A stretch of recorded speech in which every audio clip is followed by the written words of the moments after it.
Hello student. Today I will explain you problem number 9 related to single entry system. You are given with the balance sheet of Shubham Pravaranagar as on 1st April 2019 and the summary of cash transactions for the year 2018-19. The remaining transactions and the adjustment. Okay. The balance sheet as on 1st April 2018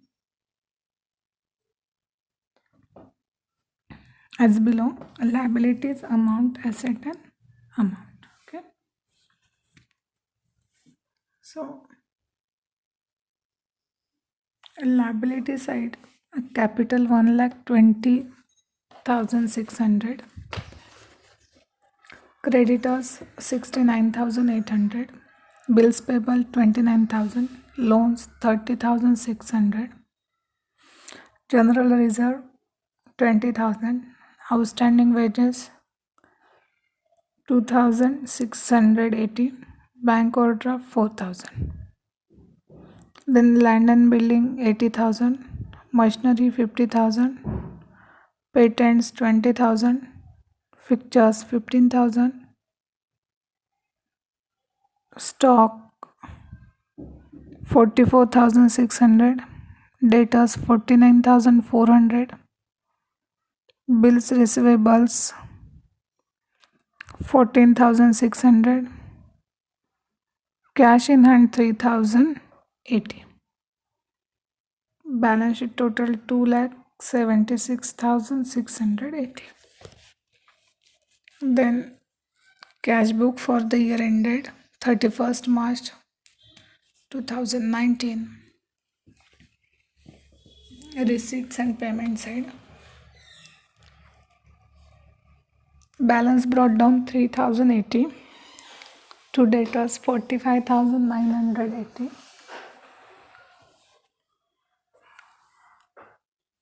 Bills receivable 11,400. To capital 15,000.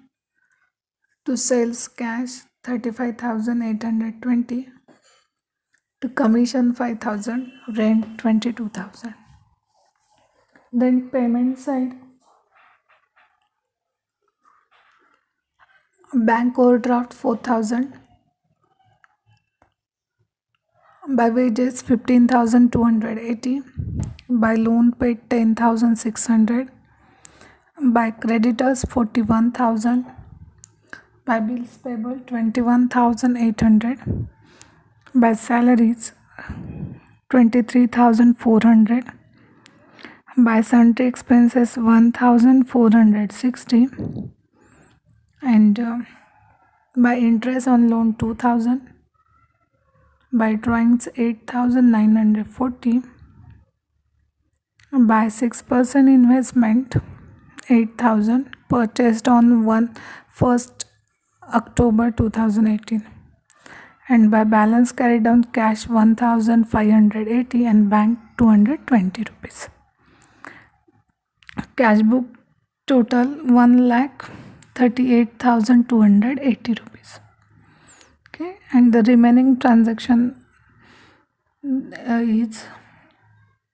the remaining transactions are particular and amount: credit sales 76,000, credit purchase 70,000, bills receivable received 21,400, stock 31st March 2019 59,000, discount to customers 1,020, discount to suppliers 1,740, bills payable issued 19,400, bills receivable dishonored 3,000. And adjustments, first one is provide 5% for doubtful debts on debtors and bills receivables. Second one is depreciate machinery by 5% and land and building by 2.5% and patents and fixtures by 10%. Okay, then Third adjustment, outstanding wages are rupees 1820 and salary outstanding amounted to rupees 1080. Transfer rupees 10,000 general reserve and prepared trading and profit and loss account for the year ended 31st March 2019 and balance sheet as on that date. Okay तो यहाँ पे हमें balance sheet दी है 1 अप्रैल 2018, मतलब opening balance sheet दे दी है हमें. The balance sheet of Shubham प्रवराना एज ऑन 1 अप्रैल 2019 है, मतलब उन ओपनिंग ईयर बैलेंस शीट 1 अप्रैल की है, मतलब अप्रैल टू मार्च का उनका ईयर है. ओके उसके बाद कैश बुक की इंफॉर्मेशन है, एडजस्टमेंट है एंड अदर ट्रांजैक्शंस है. ओके तो फर्स्ट हम क्या करेंगे, profit and loss trading account balance sheet तो बनानी है, लेकिन उससे पहले हम क्या करेंगे, डेटर्स अकाउंट बनाएंगे, bills receivable account, creditors account and bills payable account. क्योंकि हमें यहाँ पे कैपिटल के अमाउंट पता है तो हम स्टेटमेंट ऑफ अफेयर्स नहीं बनाएंगे. ओके तो फर्स्ट हम डेटर्स अकाउंट ओपन करते हैं. डेटर्स अकाउंट ओपन करने के लिए हमें क्या चाहिए, डेटर्स का opening account balance, closing balance, अगर सेल्स है, क्रेडिट, कैश जो भी है वो, देन अगर बिल्स रिसीवेबल है तो वो देखेंगे, डिस्काउंट कुछ दिया है तो वो, डिसऑनर बिल है क्या, सब चीज़ें डेटर्स रिलेटेड जो भी है वो सब देख के हम डेटर्स अकाउंट बनाएंगे. ओके तो पहले बैलेंस ब्रॉट डाउन. अब जो बैलेंस है 49,400 क्या है वो, डेटर्स का बैलेंस है, मतलब ओपनिंग बैलेंस है वो. तो जो हमारी ओपनिंग बैलेंस शीट है 1 अप्रैल 2018 के, उसमें से हम क्या करेंगे, जो एसेट साइड को डेटर्स दिए हैं, फिर से सुनो, ये to balance brought down debtors के हम कहाँ से लेंगे अमाउंट, जो ओपनिंग बैलेंस दिए हैं हमें 1 अप्रैल 2018 की, स्टार्टिंग में जो बैलेंस शीट दी है उसमें से हम लेंगे to balance brought down debtors 49,400 and by balance carried down. कैसे निकालेंगे हमें तो पता नहीं है, तो वो बैलेंसिंग फिगर होगी हमारी, जो हमें बिल्स रिसीवेबल के अकाउंट को ट्रांसफ़र करनी है, वो क्या होगी, हमारी बैलेंसिंग फिगर होगी. ओके तो पहले हम क्या करते हैं, डेटर्स अकाउंट के डेबिट साइड को लिखेंगे टू बैलेंस ब्रॉट डाउन. अगर आपको बैलेंस में ब्रैकेट में लिख के लेना है रफ में तो लिखो ओपनिंग बैलेंस शीट, कहाँ से लिया अमाउंट पता चलेगा, ओपनिंग बैलेंस शीट. ओके उसके बाद टू सेल्स दिए हैं हमें, सेल्स जो हमारा कैश बुक है वो देख सकते हैं, उसमें है क्या, अगर उसमें नहीं हमें मिलते हैं तो हम क्या करेंगे, रिमेनिंग जो ट्रांजैक्शंस है वो देखेंगे, उसमें है क्या सेल्स. तो जो हमारा रिमेनिंग ट्रांजैक्शन का कॉलम है उसमें देखो क्रेडिट सेल्स फर्स्ट ही दिए हैं 76,000. क्रेडिट सेल्स कितने हैं, 76,000. ओके उसके बाद जो कैश बुक है उसके डेबिट साइड को टू डेटर्स करके एक पॉइंट है, कैश बुक के डेबिट साइड को डेटर्स करके एक पॉइंट है, तो वो डेटर्स हम कहाँ लेंगे, डेटर्स अकाउंट के क्रेडिट को. लेकिन डेटर्स अकाउंट में हम डेटर्स नहीं लिख सकते. ओके इसलिए हम कहाँ से लिया है वो हमने कैश बुक से. ओके तो हम वहाँ पे कैश बुक से लिया है, इसलिए हम क्या करेंगे, डेटर्स अकाउंट के क्रेडिट को बाय कैश आप ब्रैकेट में लिख सकते हो फ्रॉम कैश बुक। वहाँ से लिए 45,980। ओके, उसके बाद बाय डिस्काउंट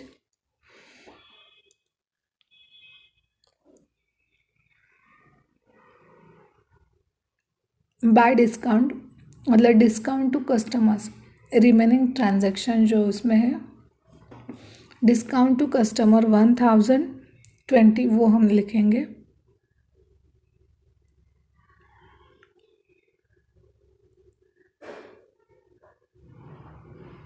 उसके बाद बिल्स रिसीवेबल 21,400, बिल्स रिसीवेबल 21,400, ये कहाँ से लेंगे हम, बिल्स रिसीवेबल रिसीव्ड जो रिमेनिंग ट्रांजैक्शन से उसमें दिया है, बाय बिल्स रिसीवेबल 21,400। ओके, अब उसके बाद bills receivable dishonour, bills receivable dishonour 3,000 है। क्या है, बिल्स रिसीवेबल डिसऑनर 3,000। ये कहाँ से मिलेगी हमें अमाउंट, जो हमने बिल्स रिसीवेबल लिया है वो 3,000 हम लेंगे, जो रिमेनिंग ट्रांजैक्शंस दिए हैं उसमें लास्ट पॉइंट है बिल्स रिसीवेबल डिसऑनर 3,000। ओके, तो देखो डेटर्स अकाउंट जब हम बनाते हैं तब क्या क्या लगेगा हमें, ओपनिंग बैलेंस जो ओपनिंग बैलेंस शीट में मिलेगा, देन सेल्स जो अदर ट्रांजैक्शन रिमेनिंग ट्रांजैक्शन दिए उसमें से लेंगे,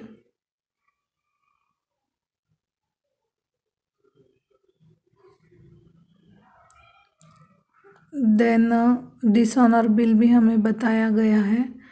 देन जो कैश करके हमने लिखा है वो क्या होगा, कैश बुक में डेटर्स होते हैं, कैश बुक में हमें क्या है, डेटर्स मिलते हैं, तो उस डेटर्स को हम कैश करके लिखेंगे वहाँ पे। ओके, उसके बाद हम क्या करेंगे, जो बिल्स रिसीवेबल है वो लेंगे, देन बिल डिसऑनर लेंगे। ओके, तो इस इंफॉर्मेशन हमें एक तो रिमेनिंग ट्रांजैक्शन में मिल सकती है कैश बुक में, या फिर एसेट में, हमें पता रहता है ना कि बैलेंस शीट में कौन सा आइटम हो सकता है डेटा से रिलेटेड, वो हम ले लेंगे। तो अब क्या करना है, हमें डेटर्स अकाउंट क्लोज करना है। डेटर्स अकाउंट हम क्लोज करेंगे और जो बैलेंसिंग फिगर आएगी बैलेंस कैरी डाउन करके, उसे हम बिल्स रिसीवेबल अकाउंट को ट्रांसफ़र कर देंगे, बिल्स रिसीवेबल अकाउंट को ट्रांसफ़र कर देंगे वो बैलेंसिंग फिगर को, और उसे नाम दे देंगे टू डेटर्स। जो बैलेंस जो हमने ट्रांसफ़र किया बैलेंसिंग फिगर का, उसे हम डेटर्स करके नाम दे देंगे। ओके, उसके बाद डेटर्स अकाउंट तो क्लोज हो गया, अब हम बिल्स रिसीवेबल अकाउंट क्लोज करेंगे। तो बिल्स रिसीवेबल अकाउंट का क्या होगा, जो हमने बैलेंसिंग फिगर करके निकाली है डेटर्स अकाउंट को, वो हम बिल्स रिसीवेबल अकाउंट को शिफ्ट कर देंगे to debtors bills receivable, sorry to debtors bracket में लिख सकते,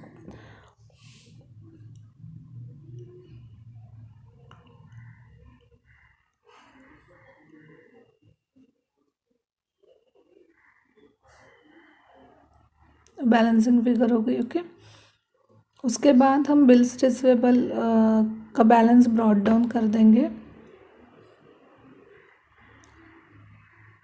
14,600, bills receivable to balance brought down.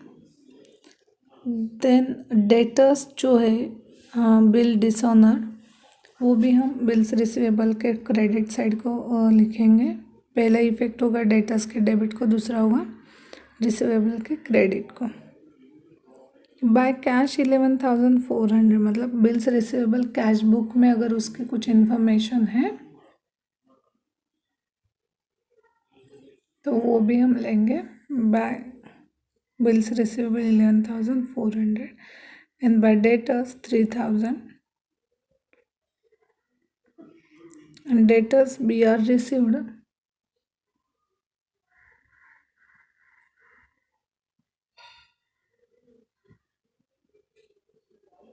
Bills receivable receive 21,400 remaining transaction में हमें दिखाई दे रहे हैं, वो एज इट इज़ हम वो बिल्स रिसीवेबल को शिफ्ट कर देंगे। ओके, उसके बाद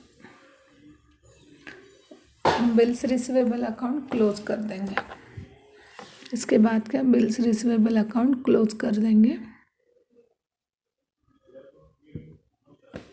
और उसकी बैलेंसिंग फिगर आ गई 21,600। ओके, उसके बाद हम क्रेडिटर्स अकाउंट और बिल्स पेबल अकाउंट प्रिपेयर करेंगे।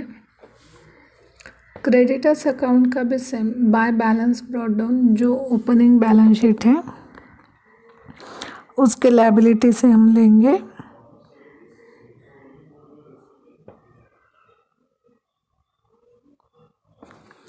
तो हम क्या करेंगे, bye balance brought down opening balance sheet से ही लेंगे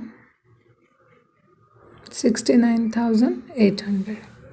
उसके बाद जो रिमेनिंग ट्रांजैक्शन है वहाँ पे क्रेडिट परचेस दिया है हमें, तो वो भी हम लिखेंगे bye purchases credit 70,000।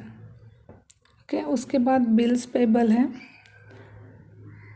11,400।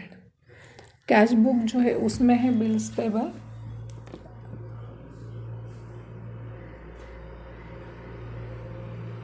19,400।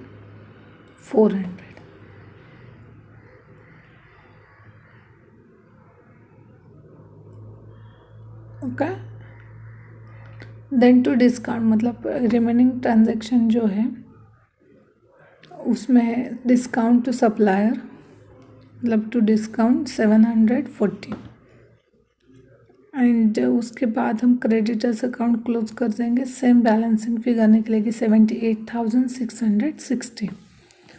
Okay, close हो गया क्रेडिटर्स अकाउंट। उसके बाद हम क्या करेंगे, बिल्स पेबल अकाउंट क्लोज करेंगे। बिल्स पेबल अकाउंट क्या करेंगे, क्लोज कर देंगे। तो उसके लिए भी सेम टू कैश मतलब 21,800 है जो कैश बुक है, उससे हम क्या करेंगे, बिल्स पेबल के अमाउंट लेंगे। आप चाहे तो लिख सकते हैं टू कैश ब्रैकेट में from cash book 21,800। Then by balance brought down 29,000 जो ओपनिंग बैलेंस शीट थी उसमें से हम लेंगे। क्रेडिट परचेस तो रिमेनिंग ट्रांजैक्शन में बताए हैं 70,000। इसके बाद हम बिल्स पेबल अकाउंट भी क्लोज कर देंगे और बैलेंसिंग फिगर आती है 26,600 और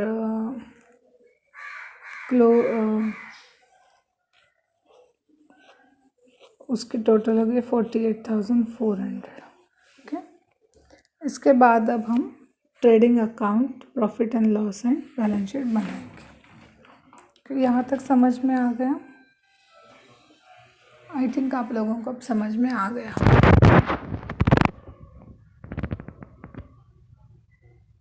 अब हम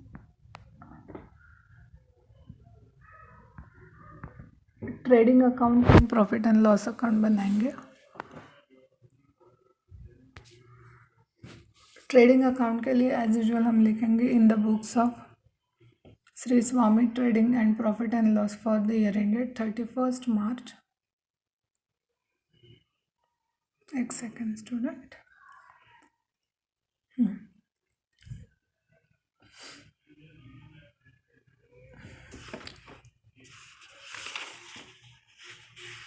trading account and profit and loss एक साथ ही लिखते हैं बुक में, लेकिन हम वैसा नहीं करेंगे, हम सेपरेट लिखेंगे। पहले हम ट्रेडिंग अकाउंट करके लेते हैं। तो ट्रेडिंग अकाउंट का क्या है, टू ओपनिंग स्टॉक, जो हमें हमारी ओपनिंग बैलेंस शीट है उसमें से हम टू ओपनिंग स्टॉक लेंगे। देखो टू ओपनिंग स्टॉक ये कहाँ से आया, जो हमारी ओपनिंग बैलेंस शीट थी वहाँ से। उसके बाद टू परचेस, जो क्रेडिट परचेस है रिमेनिंग ट्रांजैक्शन में वो लेंगे। उसके बाद टू वेजेस, टू वेजेस हम कहाँ से लेंगे, जो पेमेंट साइड है कैश बुक की उसमें है वेजेस 15,280। उसके बाद उसके ऊपर एडजस्टमेंट है लास्ट ईयर के 2,680, 2,680। अब जो ये लेस की है 2,680, क्या होगी हमारी एडजस्टमेंट, मतलब आउट कहाँ पे एक्चुअल एडजस्टमेंट में बताया है कि वेजेस के ऊपर नहीं, लेकिन अगर आपने ध्यान से देखा है बैलेंस शीट, जो ओपनिंग बैलेंस शीट थी उसमें देखो दिया है आउटस्टैंडिंग वेजेस। चलो मैं दिखाती हूँ आप लोगों को।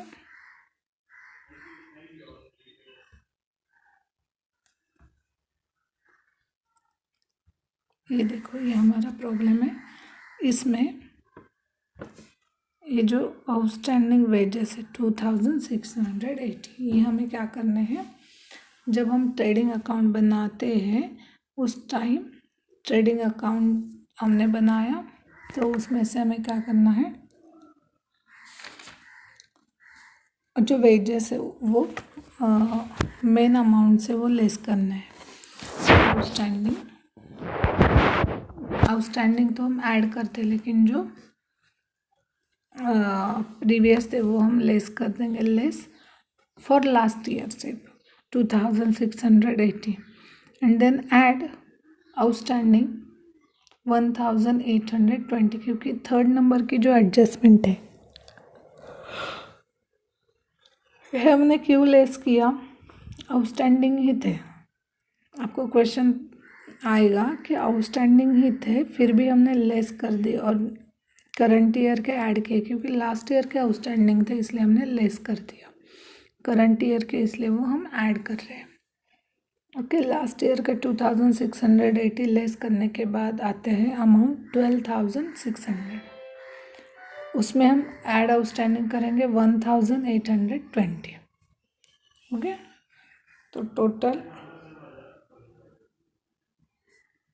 तो टोटल हमारा वेजेस है 12,600, सॉरी 14,420। ओके, उसके बाद बाय सेल्स क्रेडिट और कैश दोनों लेंगे और स्टॉक जो क्लोजिंग स्टॉक है। ओके, ये देखो मैं आपको ट्रेडिंग अकाउंट दिखाती हूँ।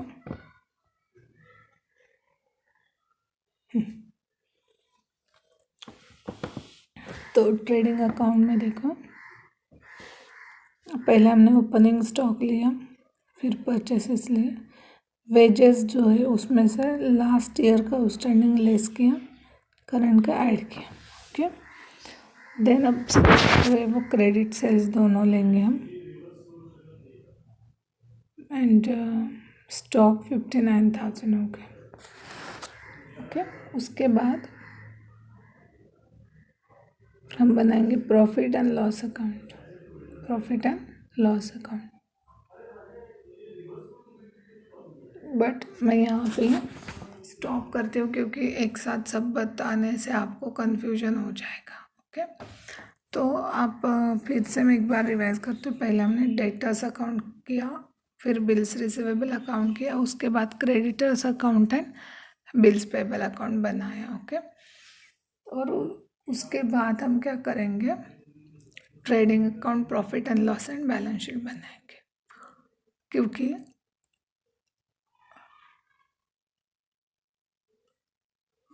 अभी एक साथ हम वो सब नहीं कर सकते क्योंकि आपको बहुत कन्फ्यूजन होगा। लेकिन डेटर्स और क्रेडिटर्स अकाउंट के जो भी बैलेंसिंग फिगर आती है, अमाउंट आती है, वो डिस्ट्रीब्यूट करते हैं बिजनेस में। ओके, चलो तो नेक्स्ट लेक्चर में फिर से ये रिवाइज करूँगी और ट्रेडिंग और प्रॉफिट अकाउंट बनाएंगे। Thank you.